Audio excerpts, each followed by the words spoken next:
I promptly went out and hit a 3-year-old girl in the head with a golf club. Oh dear. I wasn't, not on purpose, it was a terrible accident, but she was standing behind me and I swung and I just went, what? And there was blood all over the place. She was screaming. And anyway, basically my family was like, you're gonna play golf now. Here's some golf clubs, son. You're gonna be a great golfer. And I just I'm an excellent hated it. Mini golf, yes. But I am an excellent. So this was a few years ago, and I was with all my neighbors, the ones downstairs, you know, the kids, and we were in Santa Cruz, and there's like a mini golf, indoor mini golf, and we're all doing it, right? Like, because the one person could win, and then like, you know how at the end there's like one, and if you get it, you get a free game. But it's like really, really hard to get. So I went, it went halfway through the hole. It's a total rip-off. They expect no one to get it, so it doesn't, it's like too small. So we told our friend, he's like, push it in. So my friend pushed it in the hole, and then I got it to go. Push it in. So it's like such a rip-off. There you go.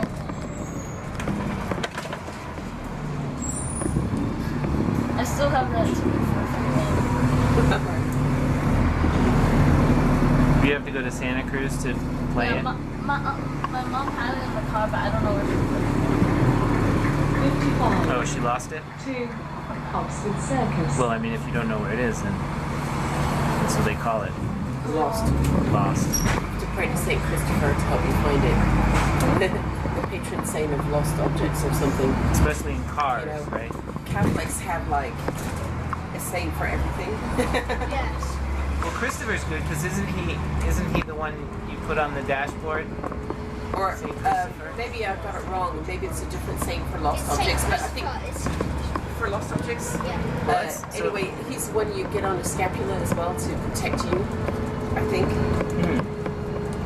Like maybe I think it's protection from travelers or something. They probably wore it during the Crusades. That's why they have the dashboard, because I just think of that the little figurine you put that sort of protects you from, I guess, getting lost on a journey as well. Oh, is that what it is? Or something. Or just not Take getting... a wrong turn on the way to the infidels.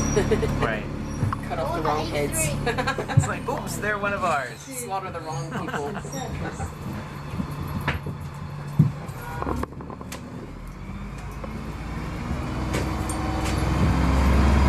I was watching this program on the iPlayer last night, the BBC iPlayer. Uh-huh. And, They don't let us watch that in the States. but you know, since you're here, I think you could download the whole thing, Huh. and you could download a bunch of programs and take it back. Oh. And then you got 30 days to watch them. Ooh. Then you wouldn't be able to download anything new, not being in the country. I believe that's how it would work. Okay. So if you want to do that, you can. Ooh, that's a great idea. But it depends on also how much space you've got on your iPad. Yeah, well... But I was watching this program about, it's called Treasures of the Louvre, and it went through the whole history of the building as well as the art in it. Mm-hmm. And interestingly, there was one point where the morning matin bells signaled to all the Catholics that they should go out and slaughter the Huguenots.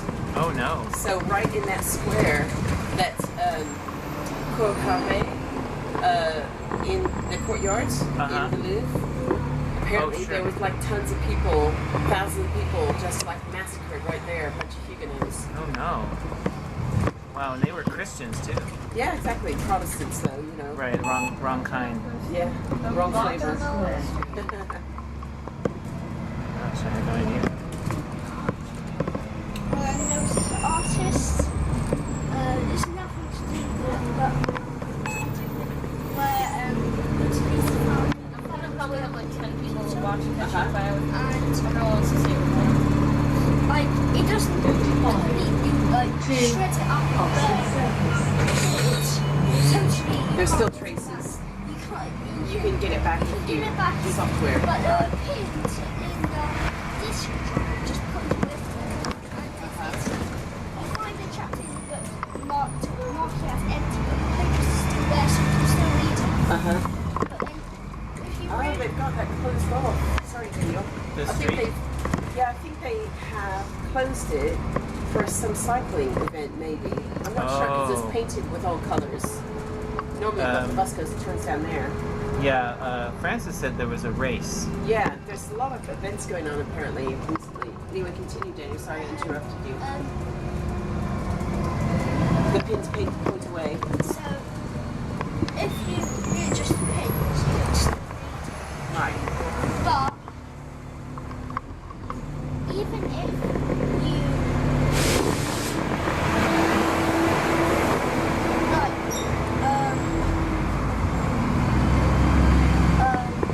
overwrite Yeah.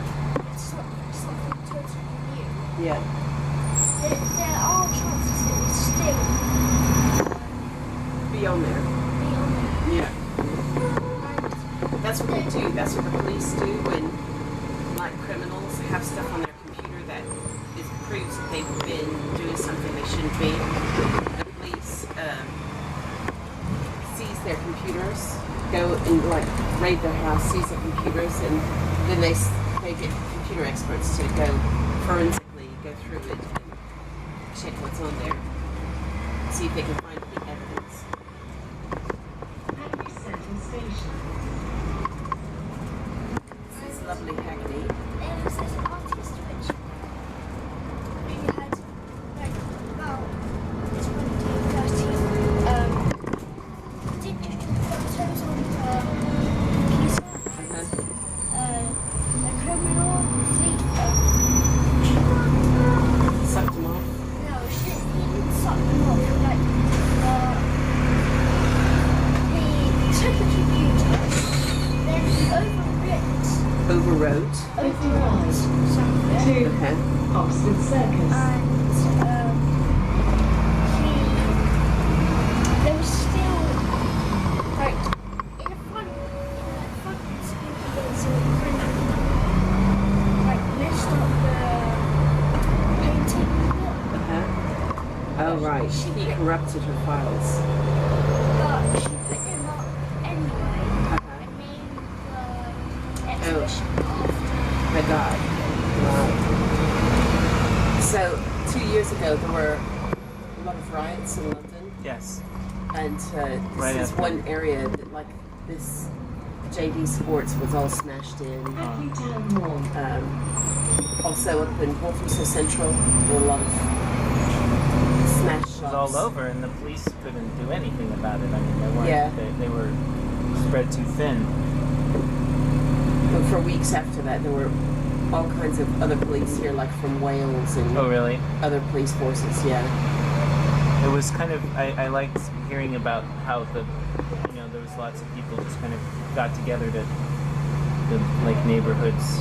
Yeah, but they sort of- didn't get together with a real political message. They just got together with a, the first few people no doubt had some political message, but then the rest of the people were like, hey, I'm going to get some new trainers. Right. I'm going to get an iPad. I mean, afterwards, like Yeah. when to Oh. like clean up. Oh, and to stuff clean up, like yeah, that was in Hackney. It was really good, actually.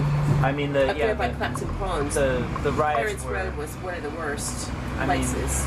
Yeah, no, the riots were horrendous. I mean, Yeah. the guy that they killed was the cops killed him that was pretty bad. But Yeah. it's not like, oh gee, I'm so mad I'm gonna steal some shoes. I know.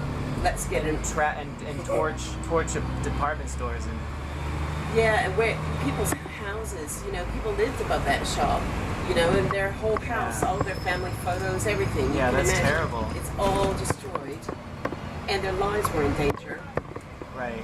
Yeah, no, that's horrible. Like, And there was a guy up there in that part of Hackney that we just passed, Clarence Road, really hardworking, repeatedly extremely friendly, like a newsagent guy. And his whole business was completely destroyed. They interviewed him on the radio, and he was like, I don't know what I'm going to do. I can't start over. I'm like 50-something. I've got kids who need to go to university. I want them. It's my dream to send them to university. I've been Right. working hard and saving money. And that was my plan, and it was all just about going to be okay. And now, where am I? And so people in the community got together and just gave him money